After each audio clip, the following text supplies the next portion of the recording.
मुस्लिम league नून के रहनुमा निहाल हाशमी साहब से thank you very much. Hashmi साहब आपने टाइम दिया। सर सबसे पहले तो आज जो नौशहरा कोरा खटक में हादसा हुआ है जिसमें मदरसा हक्कानिया में खुदकुश हमले में हलाकतें हो गई, इस पे आप ज़रा ये फरमाइएगा कि क्या ये वाक़या ज़ाहिर करता है कि एक बार फिर दहशतगर्द जो हैं सरगर्म हो रहे हैं, तो हुकूमत की क्या मनसूबाबंदी है? सूबाई हुकूमत को आप ज़्यादा ज़िम्मेदार समझते हैं या वफाकी हुकूमत में भी कोई जिम्मेदारी है? बिस्मिल्लाहिर्रहमानिर्रहीम, इन्ना लिल्लाहि व इन्ना इलैहि राजिऊन। और सबसे पहले मैं अपने जानिब से, हुकूमत के जानिब से, पूरी कौम के जानिब से उनसे ताज़ियत करता हूँ। अल्लाह ताला उनको गरीब के रहमत करें। फिर वो उस वक्त की सियासी क़यादत, हुकूमत थी या अपोजिशन थी, सब एकजुट होकर के इस दहशतगर्दी के खिलाफ खड़े हुए और दहशतगर्दों को शिकस्त दिया और पाकिस्तान से दहशतगर्दी का खात्मा किया, हमारे बॉर्डर्स को सिक्योर किया। तो याद रखिएगा, हमारे जो दुश्मन है ये परमानेंट है, ये टेम्पोररी दुश्मन नहीं है, दायमी दुश्मन है जो पाकिस्तान को, पाकिस्तानी अवाम को हमेशा चोट पहुंचाने के दर पे रहते हैं। और आज हमने ये देख लिया, तो मैं ये समझता हूँ कि ये एज ए कौम, ये हमारे लिए तमाम शुक्रिया। We have to think of it, we have to think of it. मैं फिर कह रहा हूँ, we have to think of it कि हमें अपने लोगों की जान और माल की हिफाजत के लिए बड़े मजबूती से एक होकर खड़ा होना होगा। और अगर हम सच के दिल से एक हो जाए तो इंशाअल्लाह ताला हम अपने लोगों को पुरअमन कर सकते हैं, महफूज कर सकते हैं, सलामत कर सकते हैं।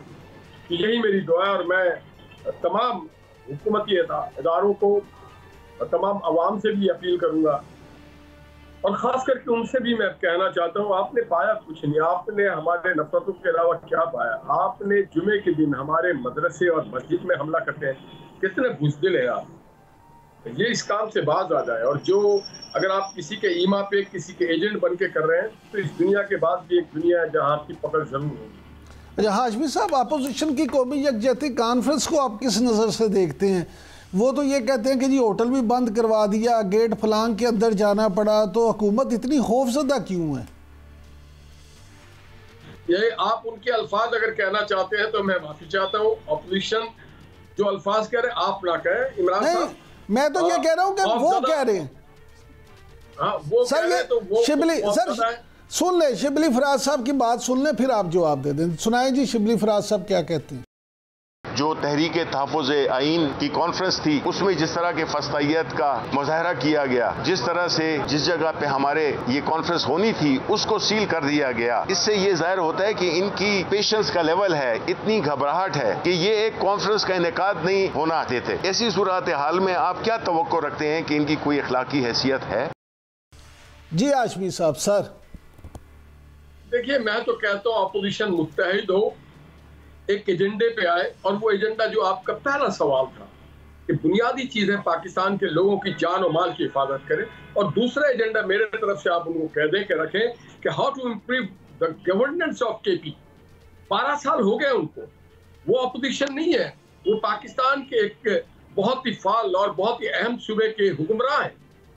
उनका फर्ज बनता है कि वो अपने सूबे के लोगों को सर्व करें, अपने मंशूर के मुताबिक काम करें, वहाँ की गवर्नेंस को बेहतर करें, वहाँ का पॉलिटिकल माहौल को बेहतर करें, उनके वसाइल को वफाकी हुकूमत पे गिराने पे इस्तेमाल ना करें, बल्कि लोगों की जिंदगी को बेहतर बनाने के लिए इस्तेमाल करें। बिल्कुल अपोजिशन को मुत्तहिद होना चाहिए। उनका जो टारगेट है, जो उनकी जिम्मेदारी है, जो सियासत कहता है कि लोगों को सर्व करना, लोगों की जिंदगियों को बेहतर करना, डेवलपमेंट ओरिएंटेड काम करना। और मुआवजा कर ले आप पंजाब से, मुआवजा कर ले पंजाब का केपी के 1 साल की हुकूमत और 12 साल की उम्र, मुआवजा कर लीजिए इमरान खान के 3.5 साल की हुकूमत और शहबाज साहब के 1 साल की हुकूमत। आपको फर्क पता चल जाएगा। जब हमारे मुल्क में कोई नहीं आता था, and we are unofficially declared कि जी हम अबेंडेड मुल्क थे, आज अल्हम्दुलिल्लाह हर दूसरे रोज पाकिस्तान के दौरे पे या ताजिर बरादरी आती है दुनिया की, या कहीं के बादशाह, कहीं के वली अहद, कहीं के वजीर आजम, कहीं के सदूर आते हैं। आज हमारा मुल्क इमर्ज कर रहा है दुनिया में ग्लोबली कि हम एक इन्वेस्टमेंट फ्रेंडली कंट्री है, हम एक खूबसूरत मुल्क है, अच्छे लोग हैं। तो बुनियादी चीज ये नहीं है कि आप नारे लगाएं, गालियां बकें, जलसे करें, जुलूस करें। आप जरूर करें जलसे जुलूस, मगर लोगों की जिंदगियों को बेहतर करने के लिए, लोगों की जिंदगी, आप इन्होंने जितने भी मुजाहरे किए, जितने बार भी इस्लामाबाद आए चढ़ाई करने के लिए, मां सिवाय डिस्ट्रक्शन करने के और नौजवानों को इस्तेमाल करने के, उनको जख्मी करने के लिए के अलावा क्या किया उन्होंने? और वहां के सरकारी इमलाक को नुकसान पहुंचाने और सरकारी मुलाजिमीन को सियासी अज़ाइम के लिए जल्द से जुलूस में इस्तेमाल कराने के अलावा क्या किया उन्होंने? हाशमी साहब, तर्जमान जो है पीटीआई के, वो तो ये भी इल्ज़ाम आयद करते हैं कि आपने बिल्कुल मुल्क में एहतजाज करने का हक ही ख़त्म कर दिया। क्या आप भी ऐसा समझते हैं, ये भी सिर्फ इल्ज़ाम ही है? शौक से करें, हर रोज करें, लाहौर में भी करें, पिंडी में भी करें, इस्लामाबाद में भी करें, उस एहतजाज का कोई फायदा हो जमहूर को, आइन को, इंसाफ को, सियासी जमातों को, आम आदमियों को, आम आदमी के रोजगार को, जो एहतजाज से दिलों में तफरीक हो, जिन एहतजाज से लोग बढ़ते चले जाए, जिन एहतजाज से माशरा कमजोर होता जाए, वो एहतजाज नहीं होता है, वो फसायत होती है। हाशमी साहब, ये जो वफाकी काबीना में इतना बड़े लेवल पे इजाफा कर दिया, इतने ज्यादा वजीर, इस पे आप क्या कहेंगे? अभी तो इब्तदाई इश्क है। आपको याद होगा इमरान खान के दौर में 100% थे उनके कैबिनेट में। नहीं तो आप तो कहते सर, आप तो उस वक्त कहते थे ना कि ये गलत है। सर आप सुन तो ले मेरी बात, अगर आप सुनना चाहें। सर हुक्म। अब मैं आपको बताता हूँ कि कौन आए काबीना में। काबीना में बलूचिस्तान को नुमाइंदगी देनी थी, इसलिए खालिद मक्सी साहब आए, किच्ची साहब आए। काबीना में साउथ पंजाब वसेब को नुमाइंदगी देनी थी, इसलिए कांजू साहब आए। काबीना को पठवार को नुमाइंदगी देनी थी, इसलिए आए अकील साहब और हनीफ अब्बासी साहब। काबीना को माइनॉरिटी की देनी थी, माइनॉरिटी को नुमाइंदगी, इसलिए खेलदास साहब आए। काबीना को नुमाइंदगी देनी थी, कराची सबसे बड़ा मेजर शहर है, बिजनेस कैपिटल है, इसलिए मुस्तफा कमाल साहब आए। काबीना को सियालकोट की सनती शहर को देना था, इसलिए वहां से अर्गमान सुभानी साहब आए। काबीना को हमारी औरतों को नुमाइंदगी देनी थी जो पाकिस्तान की आबादी की आधी है, इसलिए हमने शिजरा मनसब को लिया और शाजिया को लिया, शिजा को लिया। तो काबीना को सेनेट को नुमाइंदगी देनी थी, इसलिए हमने तलाल चौधरी को लिया। जनाब, हमने पूरे पाकिस्तान की नुमाइंदगी की है, उसमें हम किसी इलाकों को महरूम के अंदाज में नहीं छोड़ सकते हैं। कि आप देखें, ये तो हम पे इल्जाम होता था कि लाहौर से बड़े वजीर हैं। इस बार आपने देखा होगा कि साउथ पंजाब से भी है, DI खान से भी है, सियालकोट से भी है, पिंडी से भी है।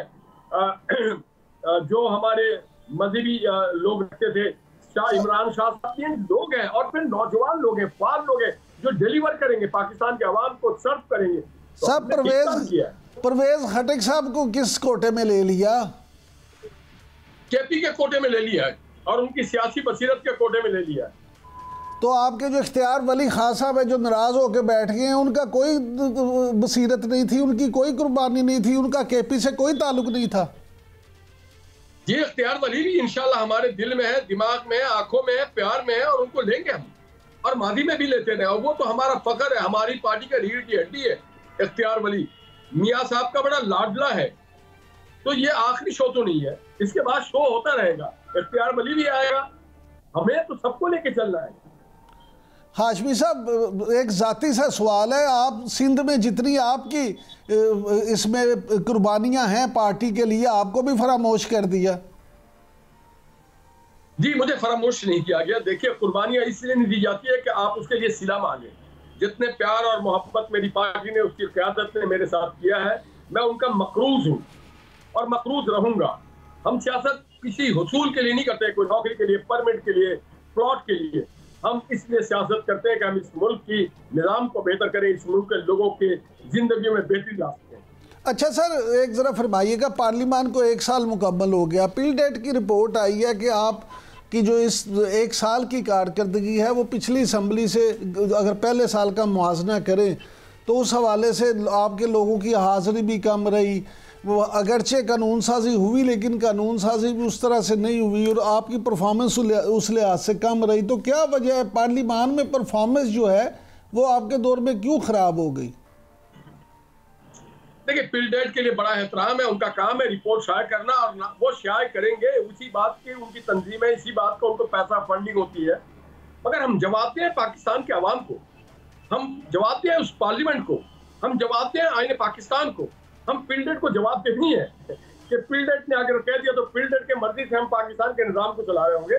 उनकी सारी बातें तो सही नहीं होती है, उनको भी तो अपना दुकान चलाना है, वो अपनी दुकान चला रहे हैं। नहीं लेकिन हाशमी चले या बुरा चले, हम उनके ग्राहक नहीं है। नहीं हाशमी साहब, लेकिन वो तो फैक्ट एंड फिगर्स के साथ बताया ना कि कितने लोग आए, कितनी हाजिरी हुई, क्या हुआ, वो तो सारी चीजें रिकॉर्ड पे मौजूद है।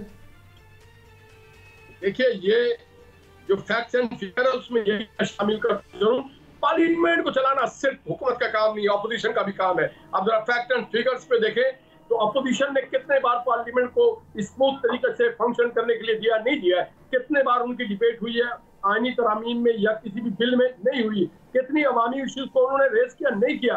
वहां सिवाय एक आदमी की गुलामी की है कि जो अडियाला जेल में एक आदमी क्रिमिनल ऑफेंस करके बंद पड़ा है, उसके लिए आप पार्लियामेंट को अगर इस्तेमाल करना चाहते हो तो पार्लियामेंट इस काम के लिए नहीं है। जिम्मेदारी जितनी पार्लियामेंट को चलाने की गवर्नमेंट की है उतनी अपोजिशन की है।